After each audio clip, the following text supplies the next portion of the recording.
오늘 오전 시간에는 세 가지 정도로 나누어서 좀 말씀을 생각해 보려고 하는데요. 오늘 예수님은 그라사인의 지방이라는 동네로 한 사람을 만나러 갑니다. 그 사람은 어떤 사람입니까? 귀신 들린 사람이었어요. 귀신 들린 사람 얘기한다니까 오늘 얘기는 뭐이 어서서하고 이게 무슨 전설의 고향인가? 그런 생각을 하겠는데, 성경에서 귀신 들린 사람은 보통 그 신체적인 증상이 마치 간질병을 앓는 사람처럼 그렇게 묘사되곤 합니다. 오늘 읽어보셔서 무슨 간질병 걸린 사람인가? 어떤 질병에 걸린 사람을 복음서에서는 귀신 들린 사람이라고 표현하는 것 같기도 해서 그런 생각할 수 있습니다. 그러나 성경에서 귀신 들린 자라고 할 때 그것은 단순히 병 들린 사람이 아닙니다. 이 사람은 하나님과 관계가 단절된 죄인으로서 사탄의 지배 아래 있는 사람을 의미합니다. 그 가운데서 특별히 모든 사람이 그런 심각한 어떤 병적 상태에 빠진 것은 아니나 사탄의 지배 아래 있는 사람들 가운데 일부는 매우 심각한 질병을 앓는 것처럼 더 어려움을 겪는 경우를 보여주죠. 그러나 그렇다고 해서 여기 이 본문 속에, 오늘 이 사건 속에 등장하는 동네 사람들은 그럼 정상적이냐? 그들은 사탄의 지배 아래에서 귀신 들린 사람들이 아니냐? 그들 역시 귀신 들린 사람이었다라고 결론 내릴 수 있는 분명한 근거를 오늘 성경이 우리에게 보여주고 있습니다. 이런 얘기들을 찬찬히 나누면서 오늘 이 본문 속에서 하나님께서 우리에게 주시고자 하는 말씀을 듣고자 합니다. 개혁교회는 설교가 하나님의 말씀이고 설교 시간에 하나님께서 그 설교자를 통해서 말씀하신다는 것을 믿는 사람입니다. 그리고 그것을 경험해 가는 사람입니다. 또한 개혁교회 교인은 듣는 설교가 머리에 남아있는 것이 아니고 삶으로 적용되어서 실천되는 것을 맛보는 사람들입니다. 그런 은혜가 있기를 바랍니다.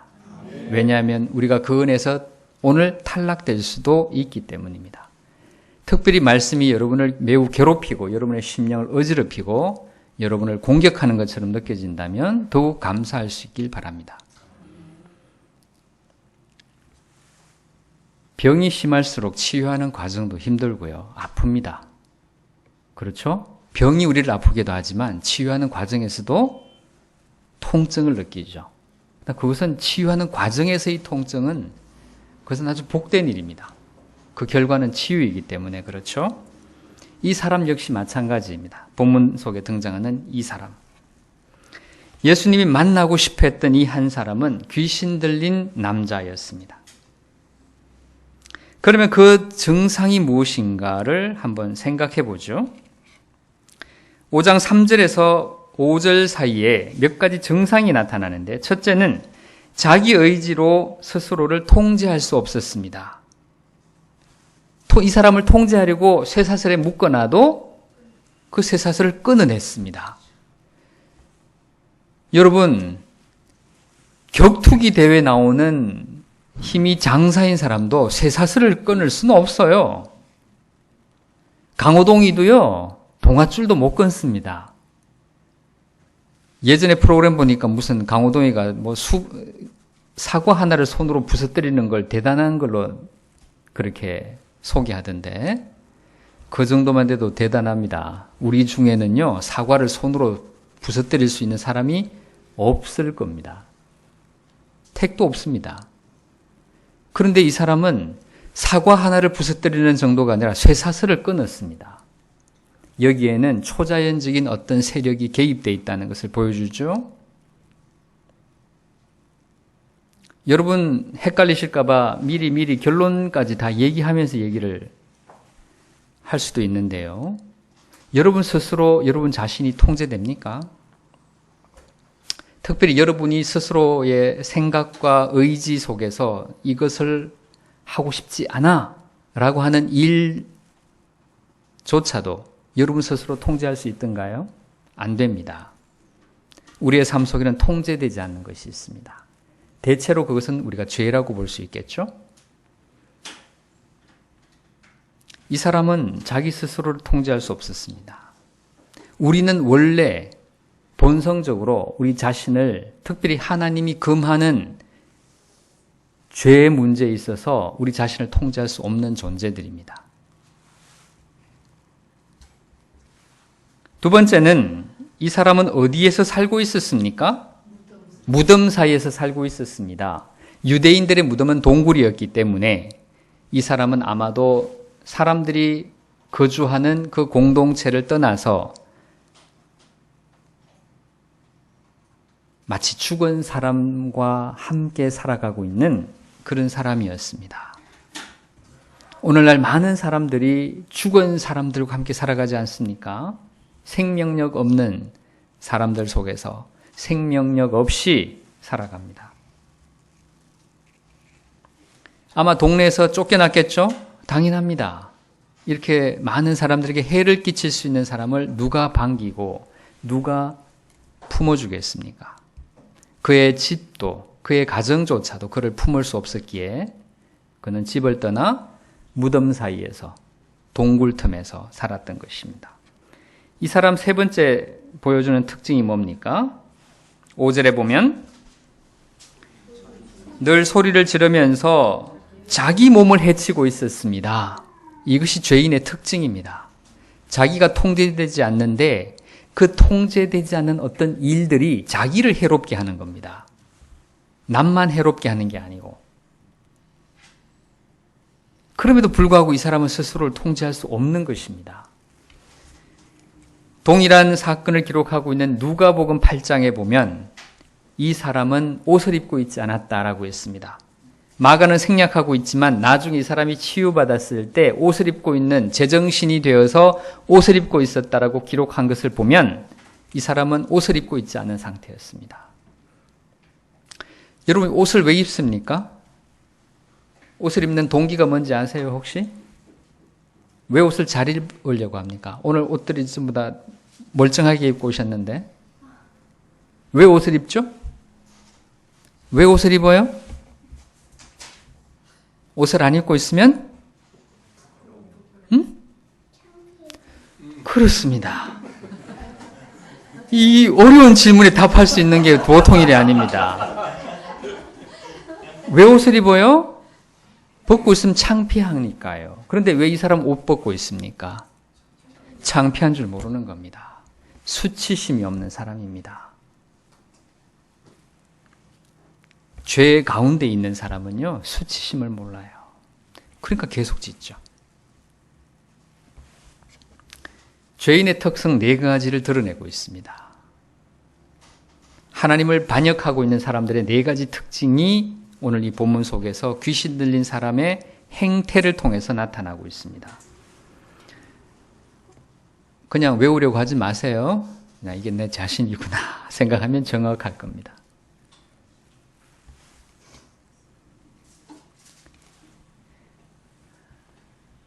자, 그런데 여러분 보통 착각하는 것이 하나 있는데 이 사람을 누가 만나려고 왔습니까?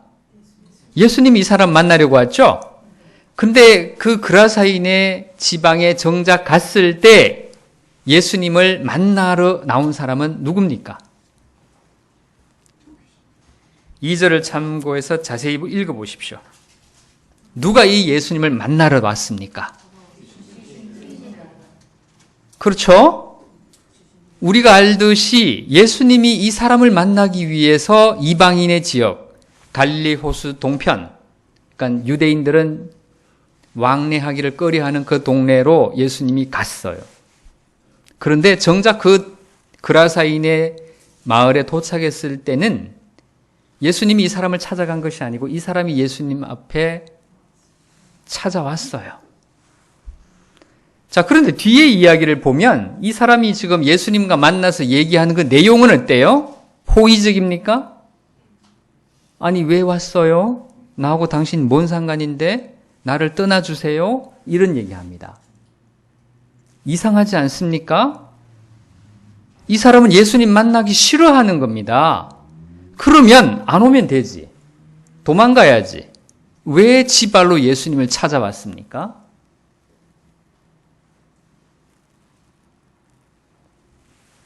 고민스럽죠? 저도 고민스러웠습니다. 근데 놀랍게도 칼빈 목사님이 답을 주셨어요.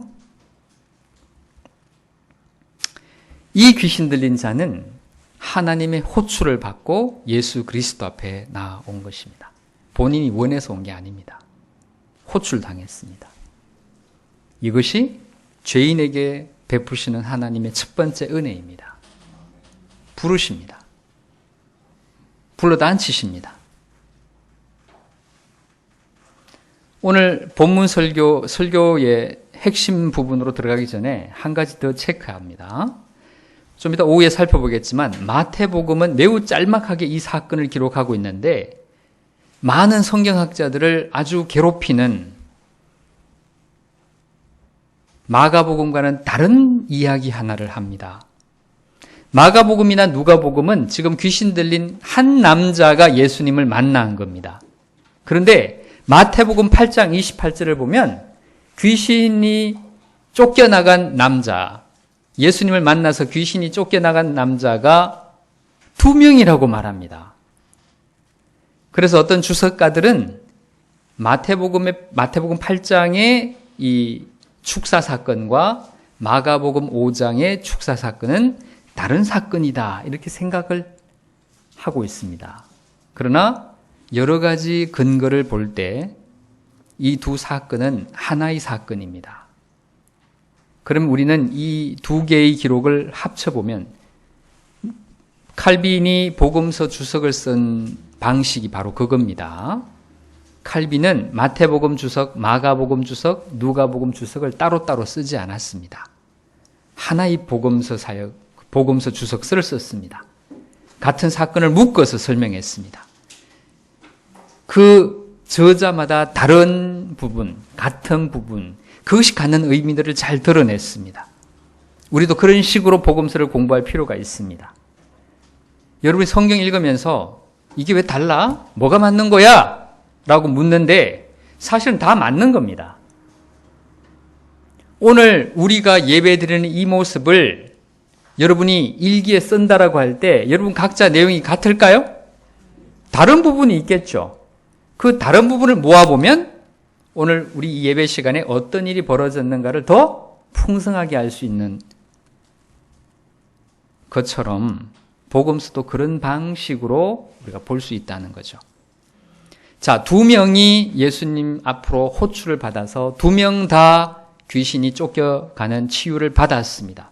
그러나 구원에 이른 사람은 한 사람이었다는 것입니다. 복음서 다른 부분에 그런 말이 있죠. 예수님이 귀신을 쫓아내줬어요. 그런데 귀신이 나갔다가 그 사람이 깨끗하게 청소된 것을 보고 또 다른 귀신 7을 더 데려와서 그 사람에게 들어갔다는 말이 있습니다. 그래서 처음 사정보다 나중에 상황이 더 악화됐다는 말씀이 있죠? 이게 무엇을 의미할까요? 오늘 오후 시간에 자세하게 살펴볼 필요가 있는데 그 핵심적인 내용은 이것입니다. 여러 가지 의미가 있겠습니다만 실질적인 어떤 중요성이 있는데요. 우리가 불신 상태에 있을 때 우리 삶의 여러 오점들, 나 자신의 부끄러운 그런 어떤 과거들이 있습니다. 예수 믿을 때 그 모든 것들은 고백되었고 용서받고 치유되었습니다. 그런데 우리는 소위 기독교인으로서 신앙생활을 하는 과정을 지나오면서 어쩌면 과거보다 더 심각한 죄를 짓기도 합니다. 아니면 과거의 죄의 습관이 살아나기도 하죠.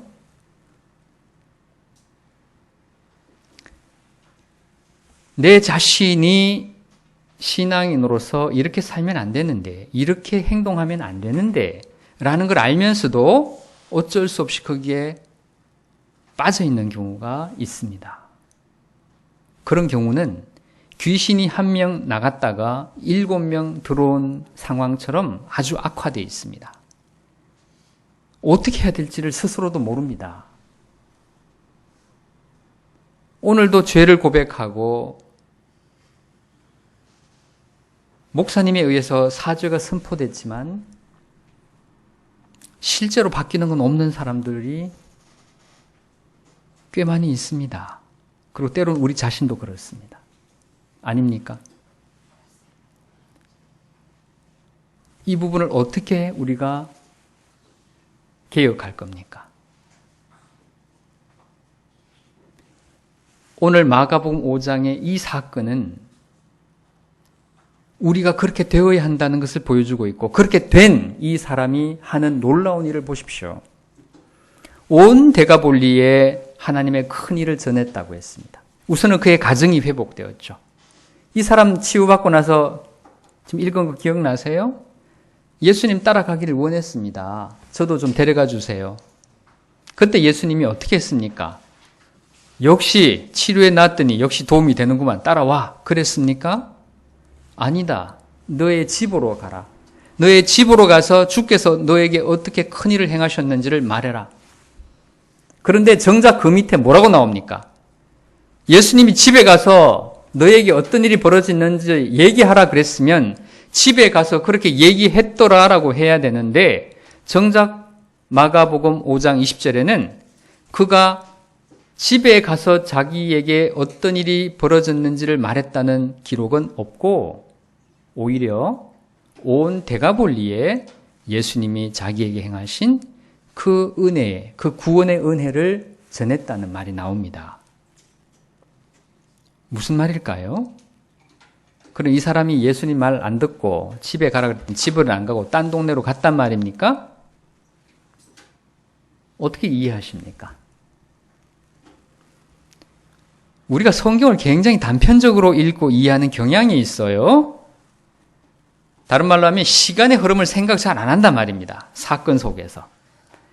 성경은 하나의 절 안에 수개월 또는 수년 동안의 기록을 함축하고 있을 수도 있습니다. 보세요. 이 사람이 가정으로 돌아가서 먼저 자신의 회복된 것을 얘기하고 그 가정이 회복되었겠죠.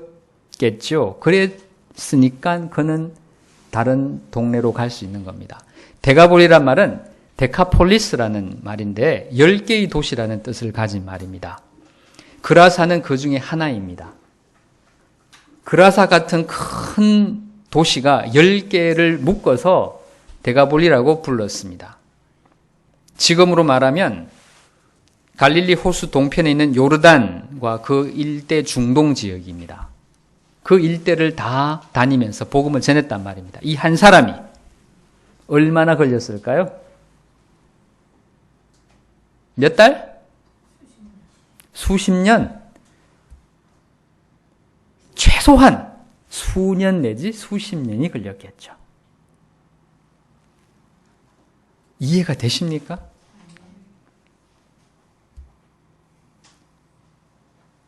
우리는 쪽수가 작아서 기죽을 필요가 없어요. 하나님의 일은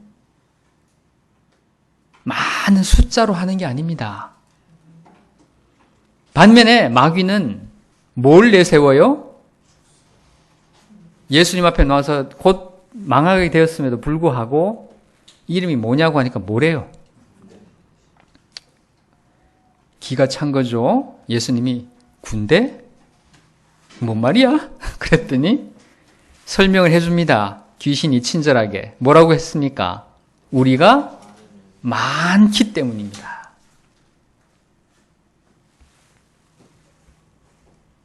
귀신이 참 어리석어요. 하나님의 아들 앞에서 숫자를 자랑합니다. 그리고 돼지떼에게로 들어가게 해달라고 했죠. 그러면서 수천 마리의 돼지떼가 몰사하게 만듭니다. 몇 마리가 죽었어요? 2,000마리가 죽었다고 마가만 기록하고 있어요. 떼거지로 다닌다고 큰 능력을 발휘하는 게 아닌데, 그러나 그 동네 사람들은 수천 마리의 돼지떼가 몰살당하는 그 기이한 현상을 보면서 예수님을 더 공경하고 예수님을 더 인정하기보다 예수님이 그 동네를 떠나야 한다라고 주장했습니다. 이 모든 사건들의 의미를 우리는 생각해야 합니다. 성경이 인간의 자화상을 매우 초라하고 매우 부정적으로 그리는 것이라고 오해할 수 있는데, 그러나 우리는 정직하게 그리스도 밖에서 하나님과의 관계가 단절되어 있는 상태에서는 우리는 초라할 수밖에 없는, 마치 귀신 들린 사람처럼 정신없이 살아가는 그런 존재라는 것을 인정해야 됩니다. 그러나 귀신이 쫓겨나고 예수 그리스도 안에서 치유받은 그 구원의 은총을 받은 사람은 결코 초라하거나 부정적인 그런 자화상을 갖고 있지 않습니다. 그는 한 가정을 세우고 그리고 한 민족을 일으킬 수도 있는 능력을 나타냅니다.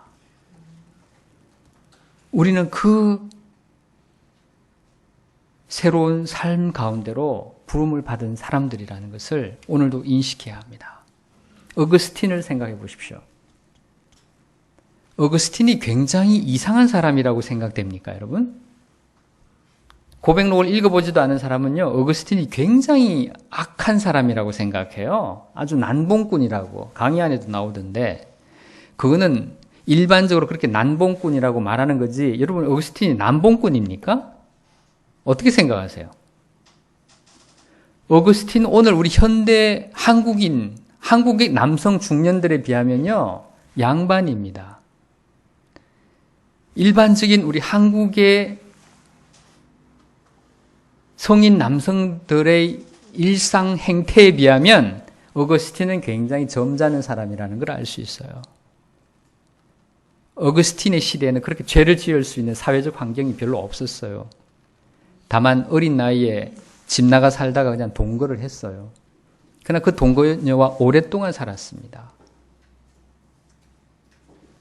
성적으로 매우 타락한 남자라고 보기도 대단히 어려워요. 현대적인 아주 일반적인 관점에서는. 그럼에도 불구하고 우리는 압니다. 그 어거스틴이 회심 이전에, 그리스도를 만나기 이전에 죄인이었고 아주 귀신 들린 삶을 살았다는 것 우리는 알고 있습니다. 그 자신이 통제되지 않았어요. 자기 종교를 갖고 만이교에 빠져서 열심히 악과 싸우려고 했지만 이길 수 없었어요. 그 정직한 자기 고백 속에서 그리스도를 만난 거 아닙니까?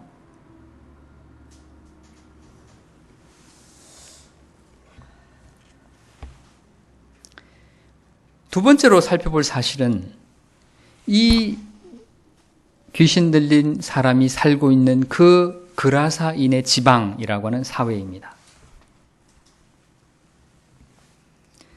자, 본문을 다시 한번 자세히 보시죠.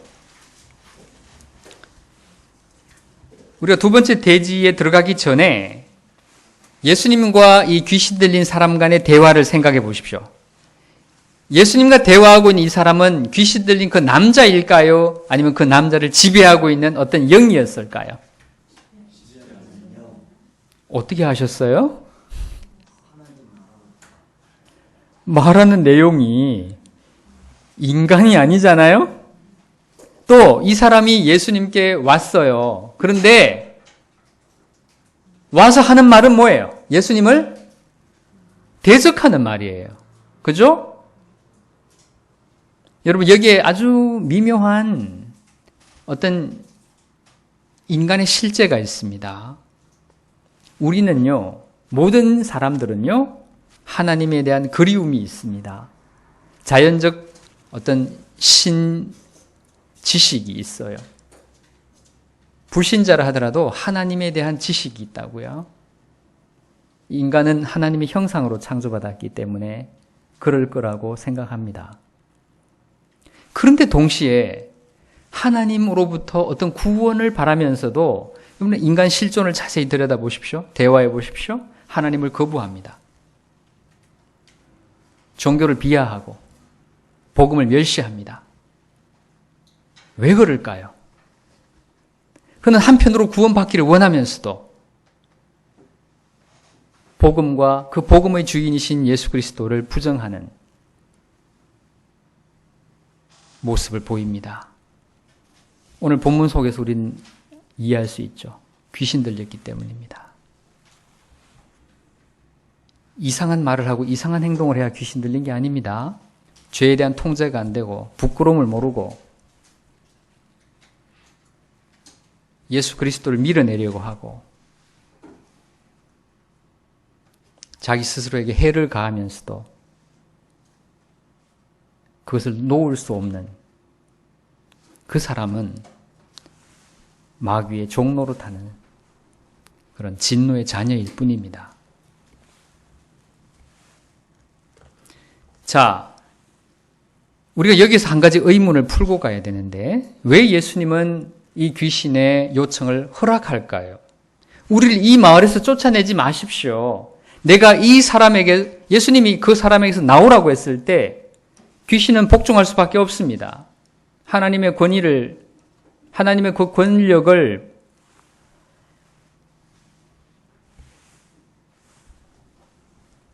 저항할 수 없죠. 그러나 과감하게 이 귀신은 요청합니다. 이 마을에서는 우리를 쫓아내지 마십시오. 마가는 그 이유를 얘기하죠. 때가 아직 이르지 않았으니까. 예수 그리스도 안에서 2000년 전에 이미 하나님의 나라가 이 땅에 임했고 귀신이 내어 쫓겨나가고 사탄은 그리스도의 발밑에서 완전히 굴복되었습니다. 그럼에도 불구하고 그리스도께서 다시 오시기까지 마귀의 권세는 여전히 믿지 않는 자들 가운데서 그리고 여전히 하나님의 말씀을 경멸하고 순종하기를 거부하는 신자들 안에서 활동하고 있습니다. 베드로 사도가 말한 것처럼 지금도 마귀는 우는 사자같이 삼킬 자를 찾고 있습니다. 삼켜 넘어가는 신자가 없을 거라고 생각합니까? 많이 있지 않습니까? 영광스럽게 살아가다가 비참하고 수치스럽게 죽어나가는 신자와 목회자들과 그리스도인들을 못 봅니까?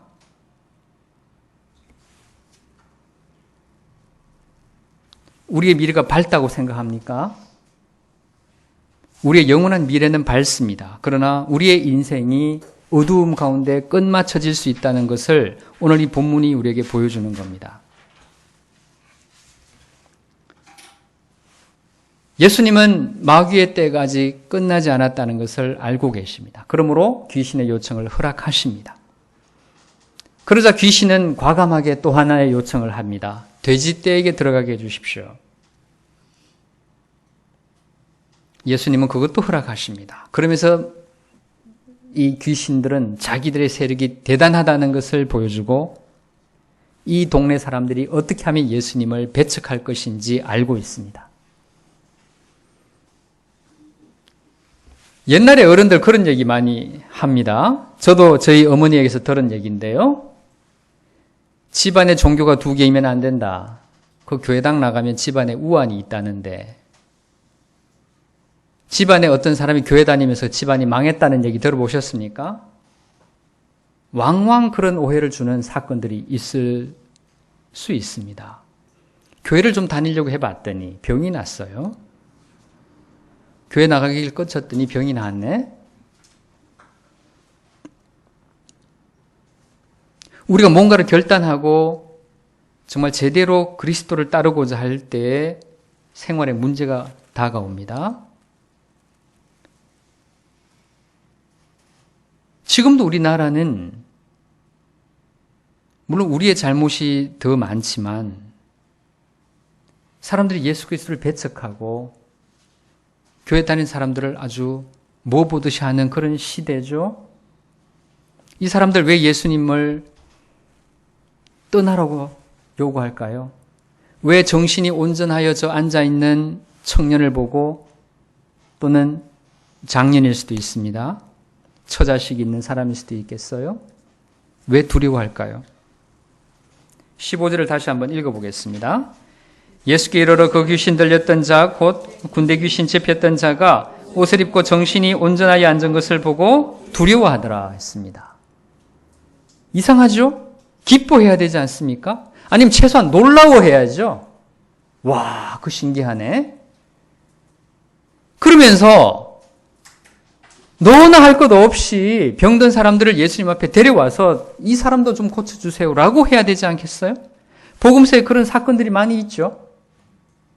그런데 특이하게도 이 마을 사람들은 예수님 나가래요. 왜 그랬을까?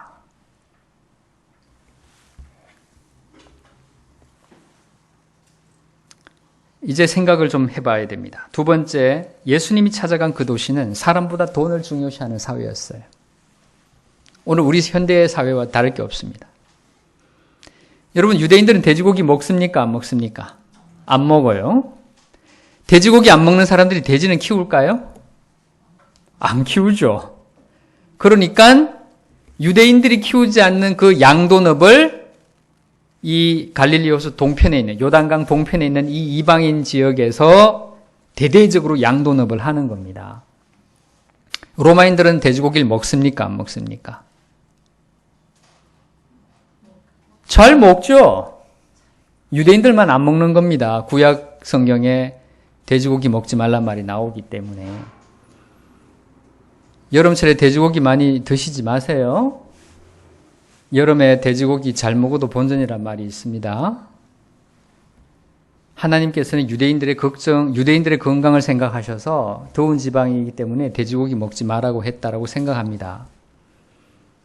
유대인들은 돼지고기 안 먹는 게 좋습니다. 그러나 안식일 교도처럼 한국인이면서 한국에 살면서 돼지고기 굳이 안 먹는 그런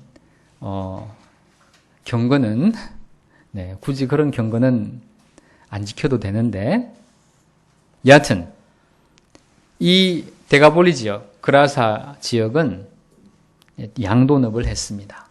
2,000마리가 한꺼번에 몰사했다고 할 만큼 많은 그 대규모의 양도읍을 했다는 걸 알 수 있는데, 2,000마리가 어느 날 비탈길로 내리다가 떼죽음을 했어요. 얼마의 손실이 났을까요?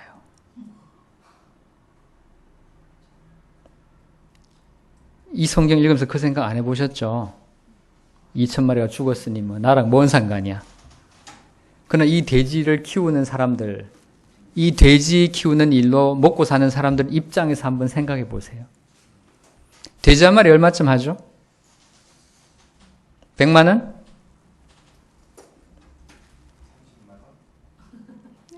큰 돼지 한 마리가 30만 원 밖에 안 해요?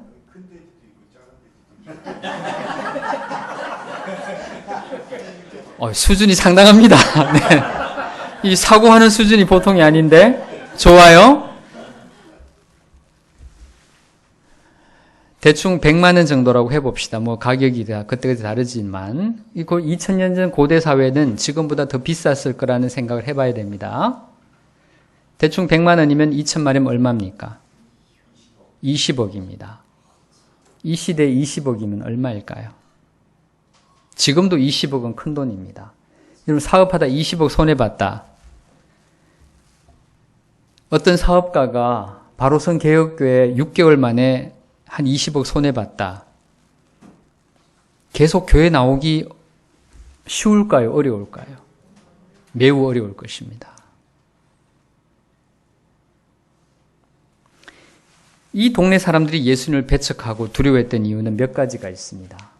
첫째는 예수님에게 직접 책임을 묻기는 어려웠을 겁니다. 예수님과 귀신의 대화를 동네 사람들이 들은 건 아니니까요. 심지어 제가 내일 폭우가 쏟아져가지고 이 정릉 일대에 집들이 100채 무너질 겁니다. 라고 예언을 했다 칩시다. 근데 놀랍게도 내일 그게 적용돼서 실제로 그런 일이 벌어졌어요. 그러면 그 집 무너져 내린 사람이 황 목사가 그 전날 정릉에 있는 교회 와서 저주해가지고 그런 일이 벌어졌다. 저한테 피해 보상 요청할 수 있을까요? 없습니다. 비슷한 상황입니다. 이 동네 사람들은 깨름칙했습니다. 그러나 예수님에게 직접적인 피해 보상을 요청할 수도 없습니다. 그러나 재수 없는 사람입니다.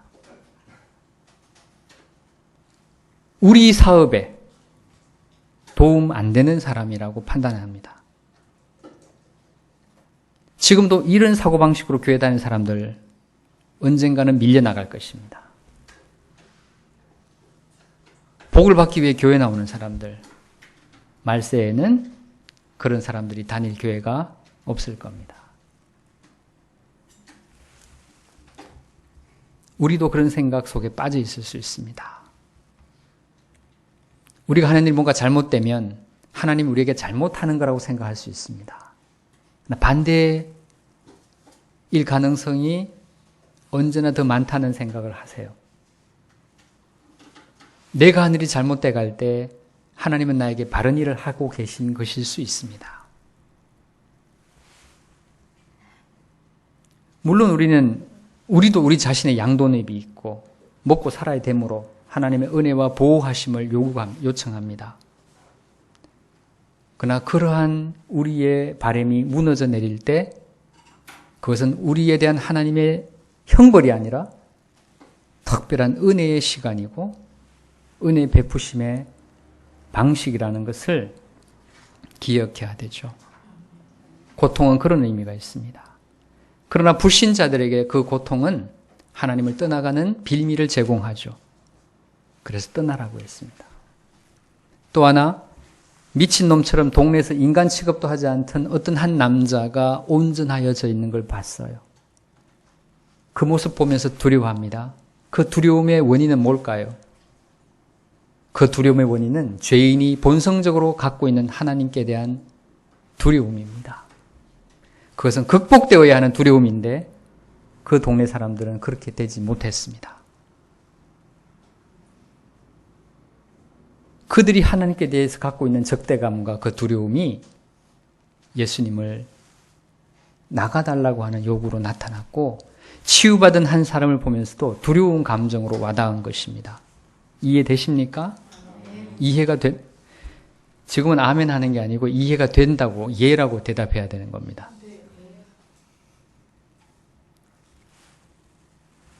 제가 이해가 되냐고 했는데 여러분 동의한다고 그러면 안 되죠. 아멘은 동의한다는 말인데.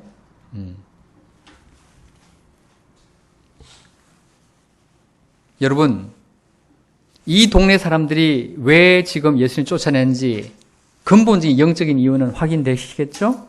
귀신이 쫓겨나갔습니까? 동네에서? 아니요. 귀신이 돼지에게로 들어가서 돼지가 죽었다고 그 돼지 안에 들어갔던 귀신이 죽은 겁니까? 아니지 않습니까? 사탄은 하나님의 허락하에 인간의 삶에 고통과 파괴와 피해와 희생을 가져다 줄 수 있습니다. 지금도 사탄은 하나님의 허락하에 성도의 가정에 해를 가하고 재정적 손실과 건강에 위협을 가할 수 있습니다. 그러나 우리는 거기에 굴복해야 될 것이 아니라 그 고통 속에서 하나님께 나아가야 되는 사람들입니다. 왜 하나님이 이 동네 사람들을 그렇게 아주 힘들게 할까요? 하나님께 우리에게 책임을 돌릴 수 있습니까? 왜 인간의 삶에 이런 부조리한 고통이 임합니까? 그것은 죄의 결과입니다. 죄가 세상에 들어왔을 때 고통과 죽음이 함께 들어왔습니다. 지금도 우리의 인간의 삶에는 이해할 수 없는 부조리와 실패와 좌절과 고통이 넘칩니다. 성도건 성도가 아니건 신자건 신자가 아니건 간에 사업하다 망하는 일이 일어납니다. 국가적인 차원에서도 그렇고 개인적인 차원에서도 그렇습니다. 지금 우리나라가 몹시 힘듭니다. 외교적으로, 경제적으로 많이 힘들죠? 그런 일들은 늘 벌어집니다. 우리 개인 삶도 마찬가지죠. 우리가 늘 기도하고 늘 예배하지만 개인적으로, 가정적으로 내가 하는 일에 있어서 직장과 사업 영역에서 많은 어려움들이 일어납니다. 우린 그때마다 하나님을 원망할 수 있고 우린 그때마다 하나님을 대적하는 마음을 가질 수 있으나 우리가 취해야 될 것은 그 그리스도 앞에 무릎을 꿇고 긍휼을 구하는 것입니다. 이 귀신 들렸던 사람이 그렇게 했던 것처럼 그리스도께 나와서 내가 당신을 따를 수 있도록 허락해 주십시오라고 말해야 되는 것입니다. 마태가 기록하고 있는 또 한 사람은 그렇게 하지 않았음을 우리는 알게 됩니다. 귀신이 쫓겨나갔으면 그 다음 어떻게 해야 됩니까? 그리스도께 자기를 드려야 합니다. 이것을 누가복음 11장에서 보여주는데 오후 시간에 살펴보도록 하겠습니다. 이제 말씀을 마무리하죠. 지금 예수님은 이 그라사인의 지방에 가서 영적인 전투를 벌이고 있습니다. 한 영혼을 놓고 사탄과 대적하고 그 사탄을 물리치고 한 사람을 구출해냅니다. 그것을 통해서 그 한 지역 전체를 살리고 그 이전에 한 가정을 회복시켜 가십니다. 세 가지를 적용적으로 제가 제시하는데요. 지금도 우리는 여전히 예수님이 초림하셔서 공생의 사역을 하시던 그때부터 지금까지 우리는 마지막 때를 살아가고 있습니다. 종말의 시간을 살아가고 있다는 말입니다. 우리의 선택은 언제나 그리스도와 함께하는 것이어야 합니다.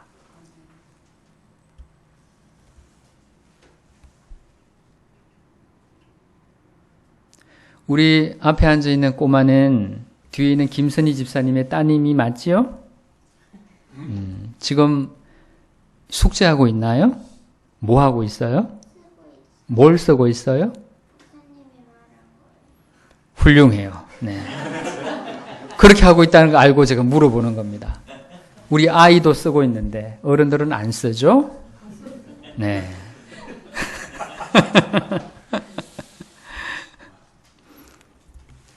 함께하는 교회만이 아니라 바로선 교회도 미래가 밝습니다. 저희도 애들과 같이 예배드리거든요. 애들이 못 알아듣는 것 같죠? 나중에 물어보면 애들이 더 잘 알아요. 저만 해도요, 뭐 강의 하나 듣고 나면 커피 한 잔 마시면 다 기억이 없어요. 그런데 우리 아이들은 다 기억하고 아마 평생 그 말씀이 그의 삶을 인도하겠죠? 우리의 선택은 언제나 그리스도와 함께하는 것이어야 합니다.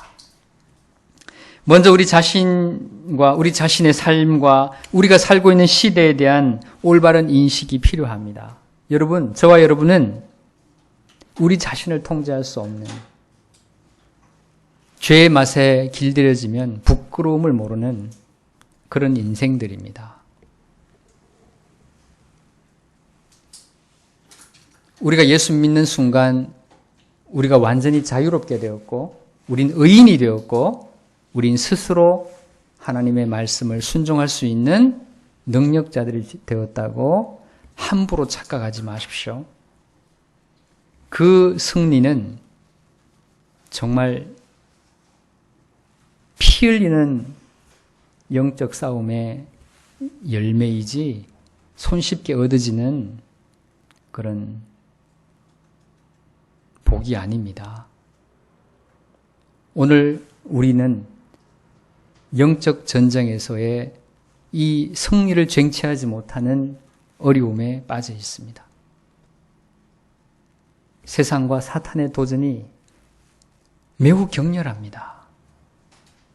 매우 교묘하고 벗어날 수 없는 올무 속으로 우리를 집어넣습니다. 어떻게 벗어날 수 있습니까?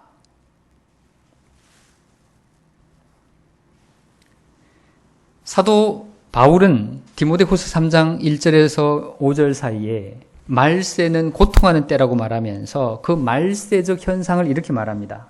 제가 요약해서 말씀드리면 이렇죠. 사람들이 자기를 사랑하며 돈을 사랑하며 교만하며 무정하며 절제하지 못하며 쾌락을 사랑하기를 하나님 사랑하는 것보다 더하며 스스로 고통스러워하는 시대라고 말했습니다. 여기에서 이 말에 해당하는 사람이 불신자입니까? 신자입니까?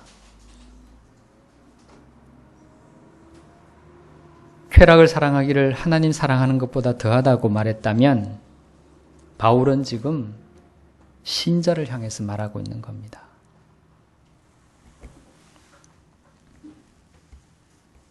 우리는 자기를 사랑하는 사람이고 돈을 사랑하는 사람이고 교만하며 절제하지 못하는 사람입니다. 죄에 쉽게 빠지는 사람은 영적으로 교만한 사람들은 죄에 더 쉽게 빠집니다. 왜? 자기가 주인이거든요. 자기 삶에. 제가 목사로 20년을 살아보니까 목사들의 사고방식이 굉장히 교만해요. 보통 선생들이 교만합니다.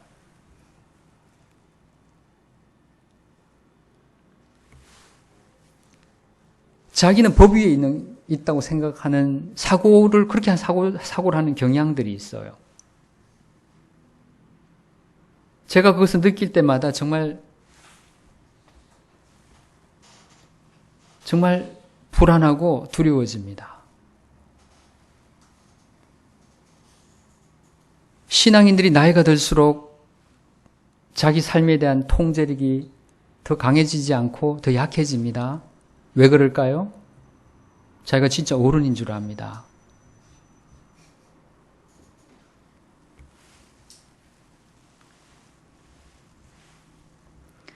죽기를 두려워함으로 먹고 사는 문제에 얽매여서 사는 우리로선 그럴 수밖에 없다는 것을 인정하고 매 순간 그리스도께 나아가야 합니다. 주님 어떻게 할까요? 주님 어떻게 해야 제가 이 귀신 들린 상태에서 벗어날 수 있습니까?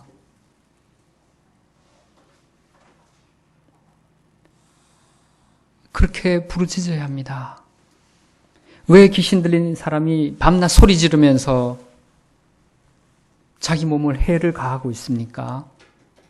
거기엔 절규가 있는 겁니다. 이 사람 미친 사람이 아니지 않습니까? 이 사람 정말 답답해 미치고 있는 거예요. 내가 왜 이럴까? 내가 왜 이러고 사나? 허공을 향하여 주먹질을 해도 나아지는 거 없습니다. 예수 그리스도께 나아가야 합니다. 우리를 위하여 피를 흘려주신 주님께 나아가서 우리의 아픔과 우리의 외로움과 우리의 슬픔과 우리의 좌절과 우리의 연약함을 고백해야 합니다. 제 힘으로 되지 않습니다. 주님 도와주십시오. 제가 이 죄악 가운데서 어떻게 벗어날 수 있습니까? 제가 어떻게 하면 더 효율적으로 더 능력 있는 그리스도인의 삶을 살아갈 수 있습니까? 제가 왜 제 자신을 이렇게 제 자신에게 해를 가하고 왜 제가 다른 사람에게 상처를 주면서 살아야 합니까? 그렇게 하나님 앞에 나아가서 씨름해야 됩니다. 기도에 호흡을 해야 됩니다. 숨 막혀 죽을 지경이 될 때 여러분이 사는 길은 심호흡을 하는 겁니다. 크게 숨을 쉬어야 합니다. 우리의 영적인 호흡이 기도입니다. 기도의 시간을 내어야 합니다. 우리는 충분히 기도하지 않고 있습니다.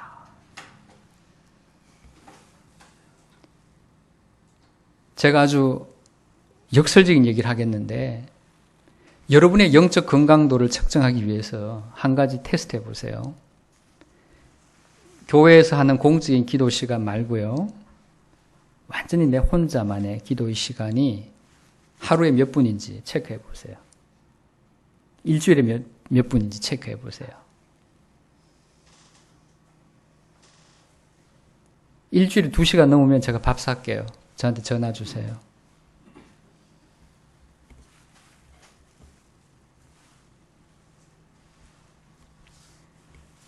건강이 이미 많이 안 좋은 사람들은요, 특징이 숨을 잘 못 쉽니다. 건강하게 호흡 못 합니다. 그러니까 더 안 좋아지죠. 기도가 안 됩니다. 기도를 안 합니다.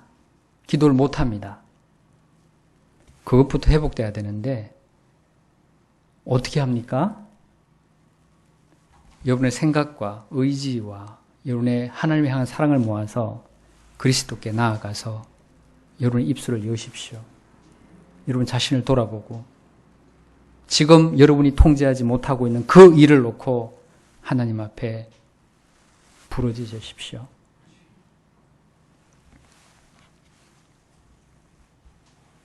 이 시대의 가치관을 따르는 것은 마귀의 종로로 타는 불신앙의 삶에 불과합니다. 우리도 세상 사람들이 요구하는 것을 우리도 요구하고 우리도 필요로 하지만 그것에 매여 사는 한 우리는 결코 하나님의 사람으로 살아갈 수 없습니다. 이 동네 사람들과 같은 동일한 사고방식을 이 청년이 아니면 이 남성이 갖고 있었다면 그는 하나님의 큰 일을 증거하는 그리스도의 사자가 될 수 없었을 것입니다. 그는 크나큰 충격과 상처를 갖고 있었기에 더욱 그리스도 주님께 감사하는 마음으로 그의 삶을 바꾸어 놓을 수 있었던 것이죠. 물론 그것은 그 사람의 의지에 이기기 전에 하나님의 특별한 은혜였겠습니다. 우리도 그런 삶으로 개혁되어 나아가야 합니다. 바로선 교회 이름은 정말 기가 막히죠? 옛날에 아리엘 교회일 때는요, 지금도 이 바로선 교회를 아리엘 개혁교회로 기억하는 사람이 있어요. 제가 아리엘 교회라고 했을 때 제가 최 목사님한테 교회 이름이 그게 뭐예요? 내가 그랬더니 바로선이라는 이름은 제가 정말 같이 하고 싶은 이름이에요. 바로 선다라는, 이렇게 선다라는 이렇게 의미도 있지만 그 선자가 착할 선자잖아요. 네. 바로 서서 착하게 되는 거예요. 그게 교인의 길입니다. 그게 신자의 길이에요, 그게. 착한 사람으로 인정받은 것에 불과하지 아직 우리가 착한 사람이 된 거 아니에요. 그건 착한 사람이 되어가는 과정에 있는 것이죠. 근데 그 과정이 쉽지 않아요. 어쩌면 저와 여러분의 삶 가운데 치명적인 어떤 범죄, 치명적인 중독, 치명적인 세속주의, 그런 것들이 있을 수 있습니다. 하나님은 여러분에게 숙제를 준 거라고 생각하십시오. 그거 하나를 이겨낼 때 우리는 하나님의 영광을 볼 것이고 우리는 그렇게 할 수 있는 가능성 가운데로 부름받았습니다. 아담과 하와가 에덴 동산에서 범죄하기 전에는요, 선을 행할 수 있는 자유가 있었어요. 그렇죠? 지금 범죄한 이후의 사람들은요, 자연인은 죄를 짓지 않을 수 있는 자유가 없어요. 그러나 지금 세상 가운데서 부름받아 그리스도 예수 안에서 새로운 피조물 된 우리에게는 또다시 아담이 가지고 있었던 죄를 짓지 않을 수 있는 자유가 있고 더욱 중요한 것은 그 자유를 지켜낼 수 있는 은혜가 있다는 것입니다. 기도 가운데 여러분이 고백했던 그 견인의 은혜가 있는 것입니다. 따라서 좌절하지 말고 그리스도께로 나아가는 것이죠. 좌절? 이 뭔 말이냐고? 좌절한다는 말은 포기한다는 거야. 에이, 나는 안 돼. 나는 아무리 해도 3등밖에 못해. 1등은 못하겠어. 이게 좌절이야. 하나님의 은혜가 임하면 너도 1등 할 수 있어. 그게 소망이야. 소망의 반대말이 좌절이에요.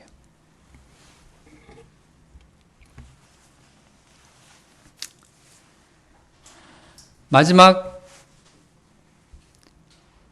우리의 귀신 들린 삶이 우리의 가정을 깨뜨리고 있다는 것을 오늘 이 본문의 사건이 우리에게 보여줍니다. 왜 예수님께서 이 사람에게 집으로 가라고 했을까요? 이 사람이 있을 곳이 어디입니까? 집입니다. 제가 일일이 고백할 수 없지만 제 마음이 집을 떠나 있을 때가 참 많았습니다. 심지어 저는 목사로서 소위 선배 목사들에게 그런 얘기 많이 들었어요. 목사는 교회 일만 열심히 하면 하나님이 집은 알아서 복 주신다. 너는 교회 아이들 열심히 잘 키우면 하나님이 네 자녀들 알아서 잘 키워주신다. 그건 성경의 원리가 아니더라고요. 그건 성경의 원리가 절대 아닙니다. 우리는 가정으로 돌아가야 됩니다. 우리의 마음이 가정에 있어야 합니다. 건강한 삶을 유지하는 우리의 삶의 기초는 가정입니다. 여러분마다 개인적인 상황이 다 다르시겠지요? 나름대로 여러분 자신이 적용해 보십시오. 1인 가정, 가정입니다. 1인 가정도 마음이 가정에 있어야 합니다. 밖에 있는 게 아니라. 가정 밖은 늘 우리에게 엉뚱한 짓을 하라고 요구합니다. 그러나 우리는 가정에 있을 때 우리 자신이 보호받을 수 있습니다.